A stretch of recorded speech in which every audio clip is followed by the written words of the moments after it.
sababu ya kuja kwenu na muda ile mtekaa jua kunisikiliza niseme mbele yenu. Mungu anibariki mwe wote. Amen.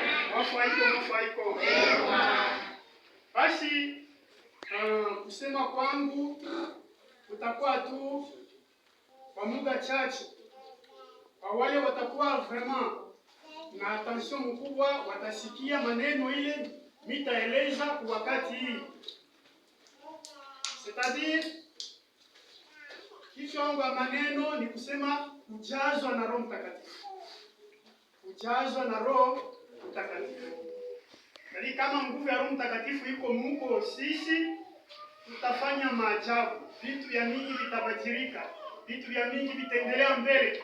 Hakutakuwa matatizo hata kungambo ya pastor, hata kungambo ya waaminifu. Sisi wote tutakuwa watu wenye kunyanyuliwa. Amen. Amen. Mungu abariki sauti. Amen. Ni kusema kama tunashikia kule kumwanzo ya batumishi ba Mungu mitendo ya mitumwe banasema les jours de Pentecôte walikala wote pamoja kuchumba cha juu, walikuwa na roho moja. Basi pepo mkubwa ikashuka ikapanda kichwani kwa kila mmoja, na wakaanza kutabiria kusema malugha yasipo kujulikana. C'est-à-dire walikuwa rempli na Saint-Esprit. Ndio maana tunatafuta kusemea hii ya leo. Unasikia tunasoma barua ya Luke mstari wake wa sura ya 11 na mstari wake wa 9 hata 13. Ni kusema wapendelevu wa Bwana, sisi tuko mbele ya Mungu. Kama tunasikia maandiko matakatifu mule mwanzo ya kuumba dunia, aseme hii roho ilianza kupeperuka yulu ya maji, haikukuwa nafasi ya yuku kuikaa. Ni a partir ya kuumba mtu, Mungu sasa anapata ule anapaswa kufanya naye agano, Roho Mtakatifu inashuka kwake. Na kama tunafuata huyu mtu ashikufuataki mapenzi ya Mungu, alitenda maovu mule mjardin d'Eden, wakamfukuza sababu asikuwe mtu mwenye kuenea. Ni kule leo Yesu alitumwa kwa kuikaa na sisi, kwa kufa kumsalaba, kusumbuka juu ya kutukomboa kwa maovu ili ankambo wa damu, sababu sisi tupate kuokolewa.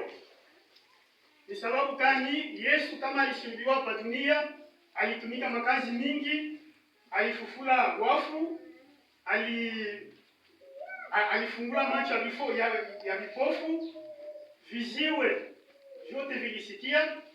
Lakini siku alikufa na kwenda kumbingu, alilaka sema nisiteniacha bure, nitanitumia Roho Mtakatifu ule atakuya kunisaidia. Napenda kusemea kazi ya Roho Mtakatifu ni nini? Kazi ya Roho Mtakatifu ni kukubadilisha mbele wewe kama anashukia kwako, akutoshe kupeshe kuzambi, akuweke kumtia ya uzima. Ndio kazi ya Roho Mtakatifu. Epi Roho Mtakatifu eko nabeba vile vya kumbingu kwa Baba Mungu kwa Yesu Kristo, eko netupelekea. Na eko nabeba na rapori yetu ya hapa kwa dunia, eko nenda kupeleka kwa Mungu. Eko saa ni kiunganisho entre sisi na mwana wake Yesu. Ni kule tunapenda kusemea yuru ya Roho Mtakatifu. Roho Mtakatifu kama inafika mtu iko na mpatia ukweli. Asitakuwa mtu wa ongo, hapana. Asitakuwa mtu wa zabra, hapana.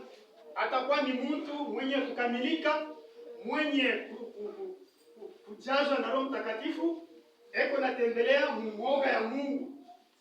Ni kule tunapenda tena bandugu hivi Roho Mtakatifu atashukia mwetu leo.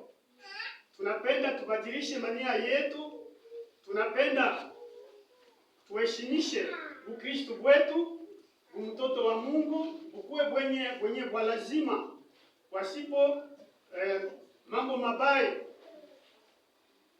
Kama tunasoma kule ku kitabu cha Yakobo, soma kwa Yakobo chapitre 1 verset ya 8.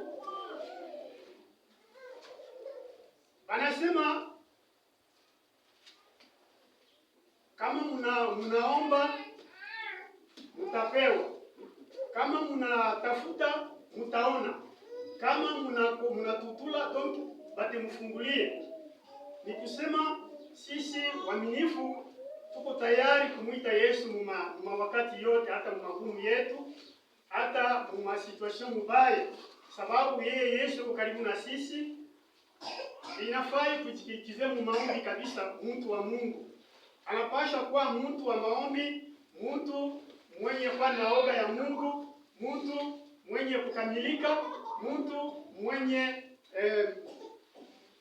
kutenda vitendo vya vizuri. Tusome Yakobo sura yake ya kwanza mstari ya 8.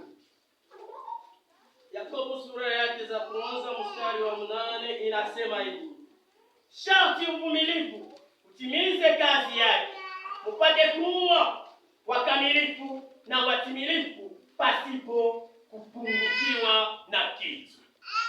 Wala jo ile tunasemea ndio kaseme mtumike kazi yake pasipo upungufu. Mkuye bantu wenye kujazwa na Roho Mtakatifu. Ni kule tunaomba tena nini, wa baba, wa mama na wa binti na vijana, kuya watu wenye kujazwa na Roho Mtakatifu, paske Roho Mtakatifu itemtosha kugiza na itemweka ku nuru. Na ile nuru ni kionesho kikubwa cha alama ya watoto wa Mungu. Tulisikiliza maelezo ya ile siku, kusema chumvi kama inaanguka chini wanaanza kuifinyanga, haina tena faida. Faida inafanya nini? Inashuka. Na tena wanasema nuru na giza haliwezi kupatana. Sawa, Yesu na shetani haliwezi navyo kutumika pamoja. Ni kule tuneniomba watumishi wa Bwana mupate kuomba, mupate kukokola, sababu pate mfungulie. Aseme mtu wa dunia baba tu wa watoto, kama mtoto anamuomba mkate yampatie liwe, au kama anamuomba diai yampatie nge, ubie kama anamuomba mkate yampatie kitu kibaya, hakuna namuna. Alors mwe bantu babaya mko napatia watoto yenu vitu vizuri. Sasa baba wa kundimu na yeye itakuwa na namna gani? C'est-à-dire mkiomba Saint Esprit mjina lake atamfanya atanipatia. Amen, amen. Amen. Ikule mimi nilia kabisa na kumisiri mupate kuiweka maombi, parce maombi ni sila. Maombi ndio kwenye buzima kwa mtu. Maombi ndio mwanzo na mwisho ya maisha ya mtu, kusema akamilike aende mbele. Kama sisi tukiingaliki mbintu vya zamani, vile mama anatoka mkuhiri hapa anasema tutubu. Inafai tunatoka mbile vitu vya zamani. Watumishi wa Bwana pale kwa chumba cha juu walikuwa mkitu kimoya, wote walifungana mkono kwa mkono. Roho ya Mungu ikatenda kazi mkubwa kabisa ile wakati. Ananaisa na Safaila walidanganya Mungu. Wanauzisha shamba bei nyingine na walikuwa kupeleka bei nyingine kwa mikulu ya mitume. Alors pale wakakufa na wakawazika. Petero na Yohana kunyumba ile kwa naita belle porte ku temple, wanatanisha kiwete. Kiwete kilikuwa kiko naomba. Alors wakati moja Petero na Silasi wanamtazamia macho, wanasema hatuna na ile fedha hata ndalama hata nini, mjina ya Yesu utoke usimame wewe. Kiwete kikashimama kikaenda. Na sisi Roho Mtakatifu inafaa itikize kundi yetu hii, itikize na mwingine, Bali wasema hapa bantu ni bantu ba Mungu. Kadiri kama tunatoka mwile oga ya kuogopa shetani, aseme shetani yeye anawezi kuituua, kuitumiza, kutufanya vitu vya mingi. Hapana, haina vile. Tunapasha kameme kwa bantu benye kukamilika, wale beko natumika na bidii, wale beko natumika pashipo oga, wale beko natumika pashipo hata kuangalia kumkongo. Parce que huko verset inasema celui qui met la main à la charrie ne peut pas tourner son dos vers derrière. Ye anapasha paka kuya mtu wa kuangalia mbele ekwenda na kutumika. Na sisi tuache vile vya kumkongo, tuende na vya kumbele. Tuache vile vya kumkongo ni vinini? Ni vile walitufanya vibaya kuko kwa ndugu zetu. Kama ndugu yako alikukosea, umurumie. Umurumie usabu na ile kitu. Ikitupa na kukitupa, sababu Mungu anatafuta wale bantu beko kunyenyekeza kabisa.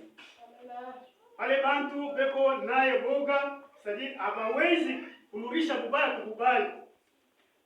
Jo kile mine nyomba watoto wa Mungu. Muikale mmoja, muombe Roho Mtakatifu ashukie mwenu, azali matunda, afanye kazi mnene kwa kusema hii monde hii bajirike. Sababu tuko na washege weko na umu mkanina. Me predication yetu tuko na yubili paka shebe nyewe umu, hakuna kutoka kwenda kubiri uma place publique. Tunapasha kanemu kufanya ile effort ya kusema wale bantu wote tuwakokote bengie kuneno la Mungu, wakamilike na wakuye watu wenye imani. Amen, amen. Amen. Ikule ilipenda kusemea jua kusema tujaziwe na Roho Mtakatifu. Roho Mtakatifu itafika kwetu je? Ni maombi, ni kuikala fasi mwa hivi tunaikala. Tukue na roho mwa yenye kufanana. Tukue watoto wa Mungu bakumuogopa, watoto wa Mungu benye kushanje mabiti. Alors ile Roho Mtakatifu itashuka na itatumika kwetu. Kama maombi yetu iko kiloko kabisa, hatutapokea ile Roho Mtakatifu. Tutakuya paka na matatizo mwendo wetu ya Kristo. Ni sababu kani wengine hawapate ndoa paske weko naomba kuomba kwao ni kwa matatizo kwa double face. Tanto yeko kuko Mungu, tanto yeko kuko shetani. Ile yote iko naleta matatizo kabisa mu maisha ya bashe baminifu. Tunapasha kuya mkitu kimoya shebote. Tunapasha kumamini Yesu na roho moja bila kurudisha macho kumkongo, haina mzuri. Hivi tunapenda tena kunyeleza, sababu kazi ya Mungu ni kazi moyo mkubwa, inapendeza mwe wote mkwe mkitu kimoja, inapendeza mwe wote murumiane, mfunikiane, njo mwanzo yenyewe ya kanisa. Paske batumishi ba Yesu wakati balibakia Roho Mtakatifu inashuka, kulikuwa alama yabo vitu vyote waliweka pamoja. Hakuwa sema hiki ni cha huyu, hiki ni cha huyu, hapana. Na sisi kama tuko tu mpaka mmoja na vitu vyetu tuko natumika mmoja bila makusano, mimi na yeye waseme kazi yetu itatimilika mzuri. Huko kitu yenyewe natafuta kuuliza. Mimi naona Blanchard souvent yako nakuya huko kwa kuomba magharibi.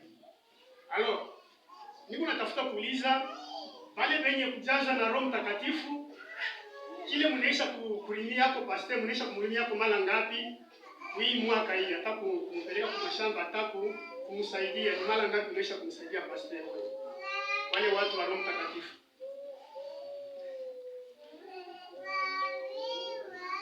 Mnaisha kumlimia hapo hata mara moja? Présent?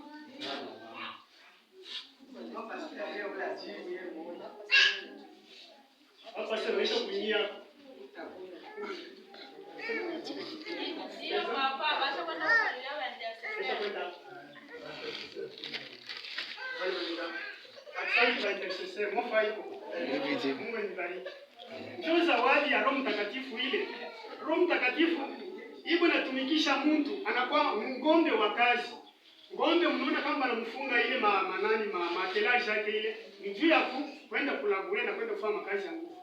Na sisi kama Roho Mtakatifu inashukia mwetu itabadilisha. Hautaona sema pastor juu ni kande mbomisha msaidia, hapana. Pastor ndio masikini wa kwanza wa mkanisa. Tunapaswa kanuni kumkumbuka kwa saa yote. Sababu ngombe wa kazi ashika lake na reta minona beko nenda na kubatika ndio kusema bende bakabeba kama ni maiti. Sasa wewe Mungu kama uko na Roho Mtakatifu uko saa solda eko nenda kumvika. Unapaswa kama ufanye nguvu ndio kusema ubadilishe tofashi pale huko. Roho Mtakatifu ikutumikishe tu ubadilishe pale tofashi pale huko. Sababu pale huko beko na kutapisha na mareri ya mingi. Huku wa mtu akipite unachambula kuku, wewe unachambula mwenye kuku. Watoto wakipikane kama ni mpango ya karibu na we mama umeingilia unaenda kwenda ukachambula na kukumbana na bana na wafanye abina bien. Roho Mtakatifu yule kitumikisha kuleta utulivu, patience. Ndio kusema Roho Mtakatifu ile iko natumikisha Mungu. Roho Mtakatifu iko nakumbuka kutoa. Kama utowe hauna Roho Mtakatifu, hapana, uko mtu mwenye dhambi, paske hii kitunga hii iko nasaidia kwa kazi ya Mungu munene kabisa. Kazi ya Roho Mtakatifu ilitumikisha wale wa mitumwa na walibafunga na kubaweka na Mungereza. Sababu kani paske bantu wa mingi walianza kuamini mjina ya Yesu peko natoka ma religion ile ilikuwa ya kijuifu ya mbaya peko na mimi kuko Yesu alo walibengisha na Mungereza. Sababu ya kubadilisha na kuleta nuru kwa watu watoke kugiza waendelee kunuru. Asante watoto wa Mungu. Ndio kusema hii mambo haina kidogo, ni mambo mwa munene inetupreokipe. Sisi tunapaswa kuomba jua kujazwa na Roho Mtakatifu. Roho Mtakatifu kama tena inaingia mwetu atutekala naye. Inafaa ilete ukweli ndani ya mioyo yetu. Wanje kusema vitu vizuri ya verite. Hatuwezi sisi waaminifu tuko nasema ongo, hapana. Ongo ni mbaya. Amen, amen. Amen. Mwanda Yakoba wabe hele nani nalona nani mbe kana bia eske yamona bia? Kena bia. Alors, tunapasha kuwa mkweli mverite. Tunapasha kuwa na imani nguvu. Paulo anahesabia ile zawadi ya Roho Mtakatifu iko kenda.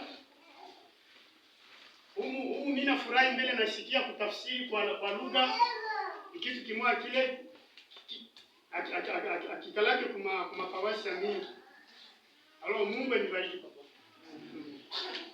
Ile zawadi kenda ile Paulo alisemea mu Korinthe 12 mtaitanisha mule beko nasema kuko moya sineko na akili ya kutumikisha tu kazi ya Mungu, ya kuunganisha tu majamaa ile inakatana na hiyo ni kipaji. Huo kipaji kingine cha kutunza tu wagonjwa. Huo kipande kingine cha kusema mulugha. Huo kipande kingine cha kutafsiri malugha.